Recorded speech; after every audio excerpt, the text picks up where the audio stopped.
posisi kita di Kemang Manis. Kita nak nyoba tujuan searah. Apakah dapat tujuan kita ke Pelaju dari Kemang Manis ini. Tujuan searah sudah kita set di jam 9:03. Semoga ada rezekinya.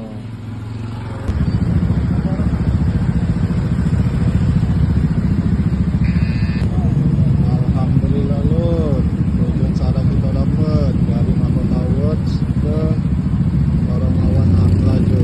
Alhamdulillah. Elisa Mbak ya.